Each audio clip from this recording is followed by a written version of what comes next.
get to the Premier League then, because Alexander Isak will be in Liverpool's squad for the first time since his record transfer from Newcastle when Liverpool face Burnley this weekend. However, Arne Slot has been asked whether the striker would start on Sunday, and this is what he had to say.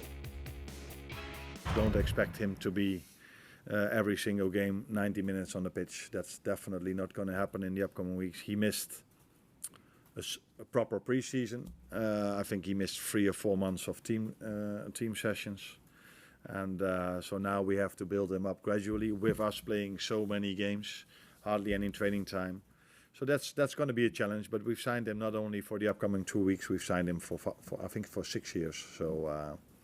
So yeah, this is what we have to keep in mind. Arne Slot managing the minutes there as we welcome in Frank Leboeuf. Is he taking the right approach here though, Stevie? Let me begin with you. Yeah, 100%. And I think it's not only the right approach, but for Arne Slot, it's actually going to go in his favour. Because all the talk is, can Ekitike and Isak play on the same 11? Can they both start on the field? And because Isak is way off being fully fit, fully 100%, and ready to start a game, it'll give Arne Slot time to figure things out. See where the two of them fit in with each other. Certainly in training, did it become a partnership? Does that make a difference? So I think it's worked in Arne Slot's favour that there's no way that you could expect Isak, after the pre-season or lack of that he's had, you would expect Isak to be starting anytime soon. It's the only approach, really. Yeah. It's the only approach that Arne Slot could take here. And actually, I don't know about you, Stevie, but in my experience, managers tend to have a run of good fortune in where the decisions are made for them.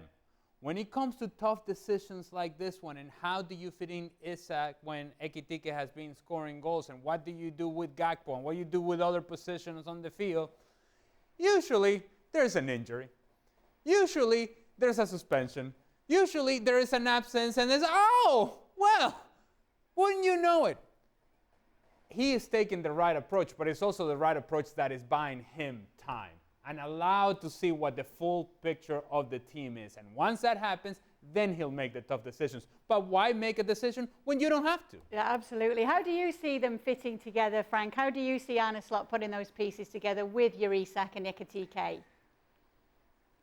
Well, they're smart players, they're talented on top of it, and they're going to find a way to work together. But as Ali said, you know, it's an easy decision right now because Ekitike is on fire. He scored 3 goals out of 4 games, I think, and if we include the Community Shield, and he just celebrated his first caps with friends. So you have the choice of the king, I would say. You have the time to prepare Isak, but I'm pretty sure it doesn't really matter who's going to play with who and how they're going to handle if Ekitike is going to play on the left side or if it's Gakpo is going to play that. They all know that they're all going to win, or they have to win the Premier League, and they are capable of winning the Premier League if they work together and accept the decision of Arne Slot.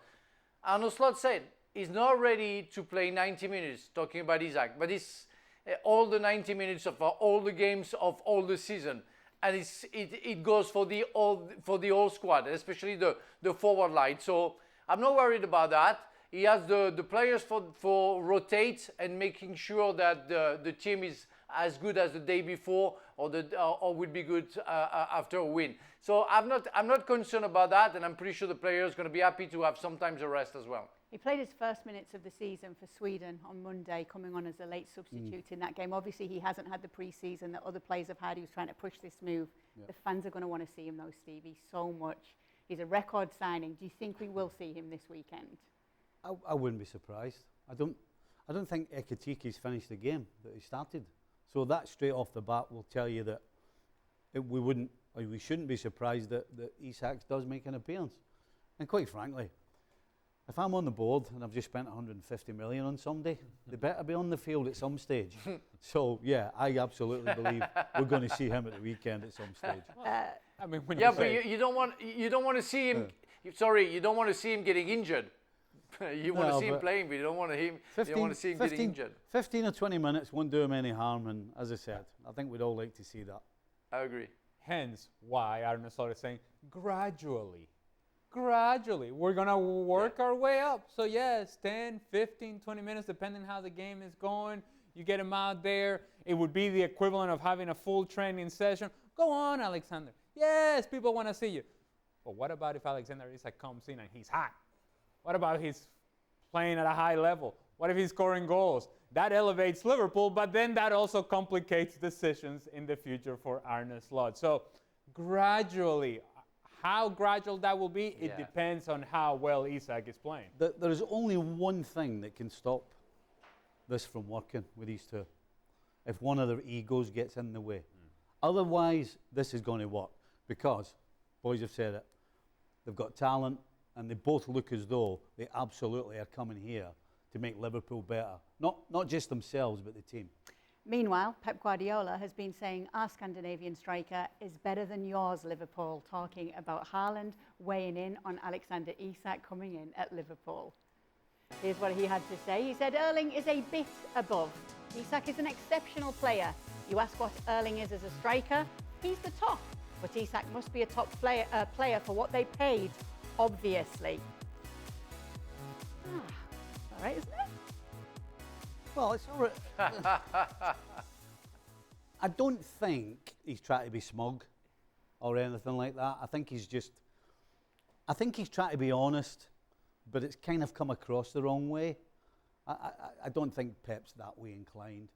And the truth is, what he's saying is actually correct. Erling Haaland has been thrown to the top of the tree and told to produce. And Erling Haaland has done that.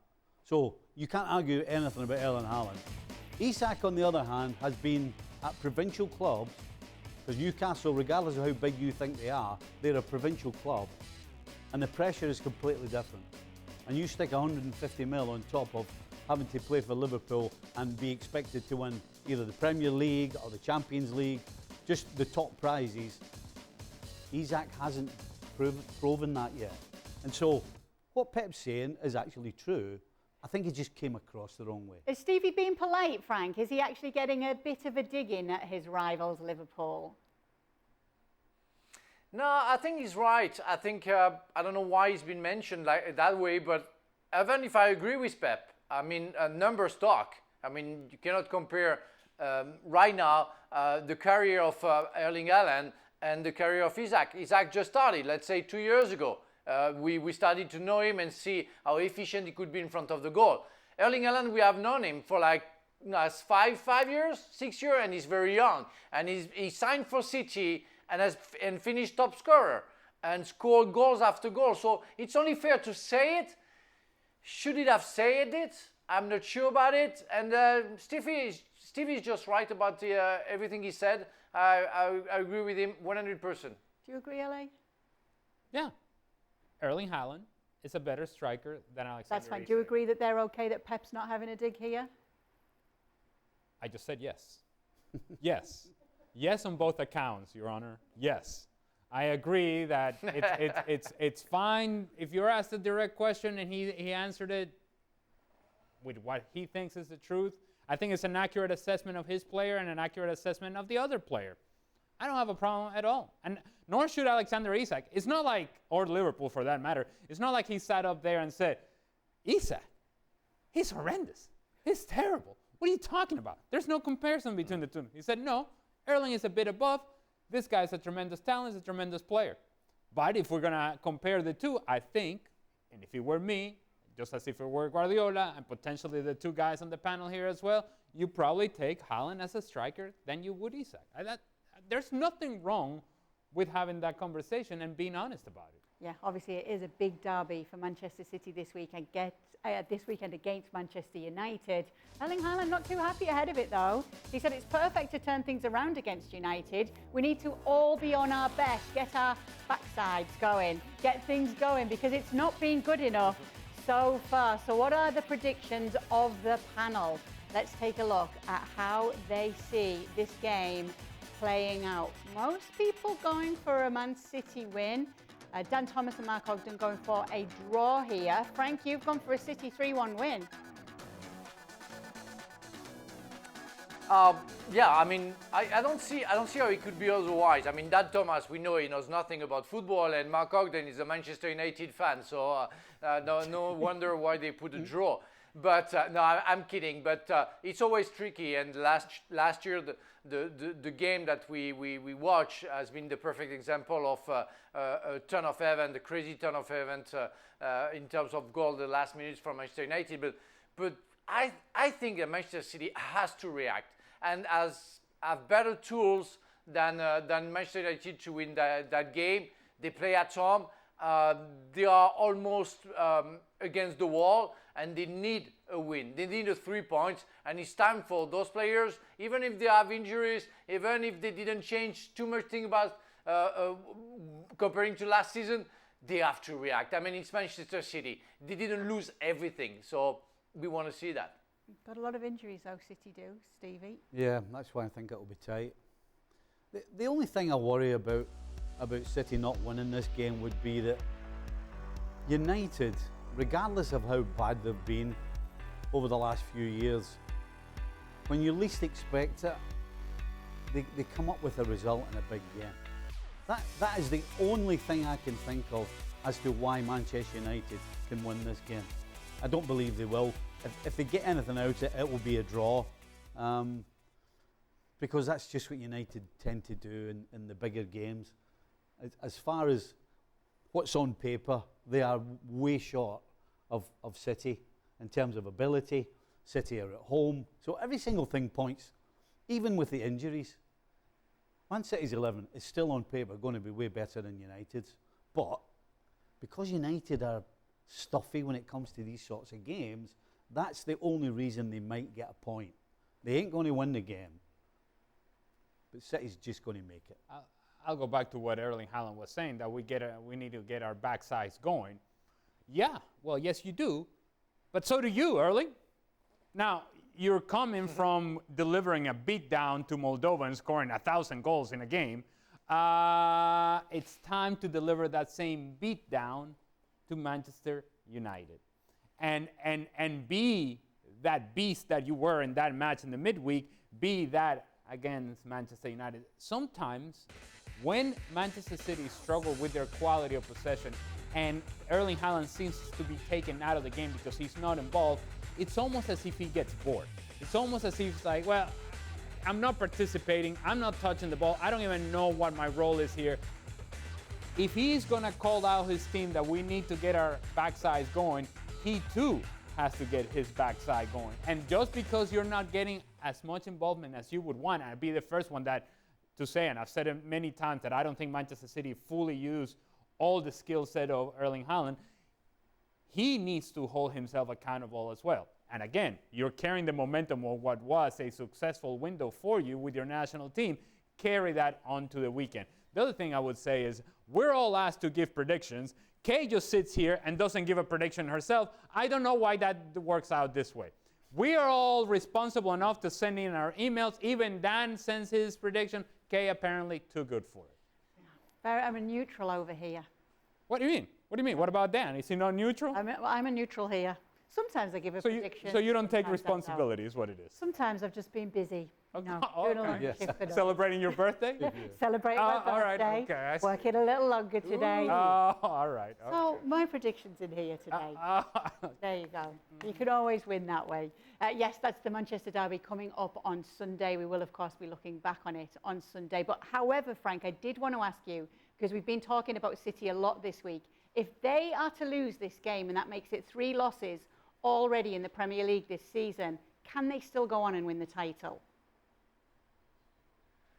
If they lose, no. Already, I mean, nobody saw City capable of winning the title this season.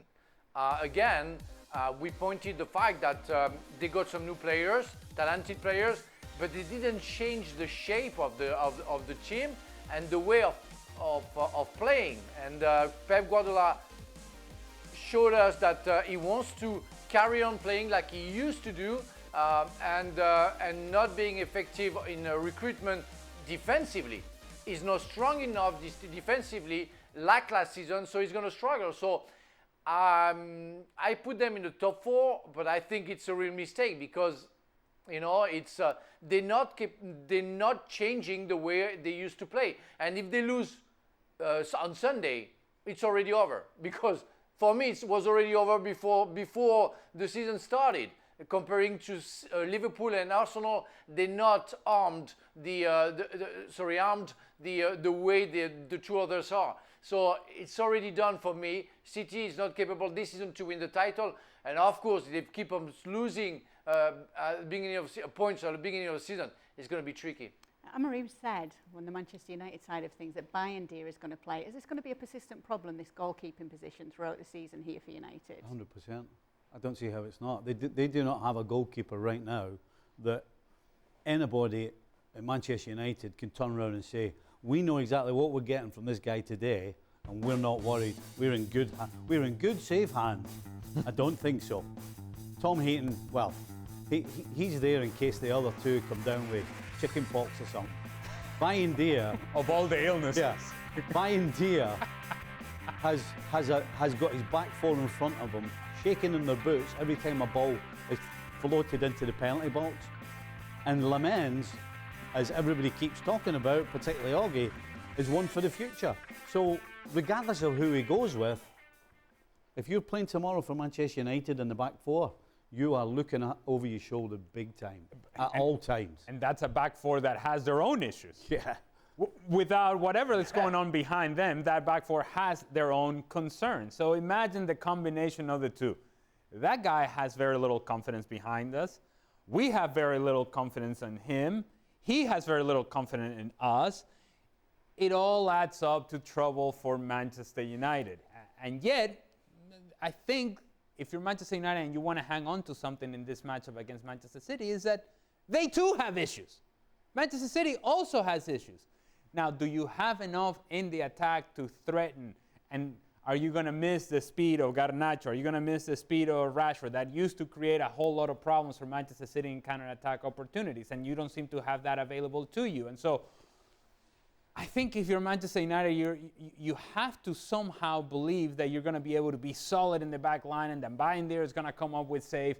But we don't have enough evidence to suggest that either the goalkeeper nor the back line nor the defending part of the midfield is good enough to hold out Manchester City. Yeah, well, no doubt.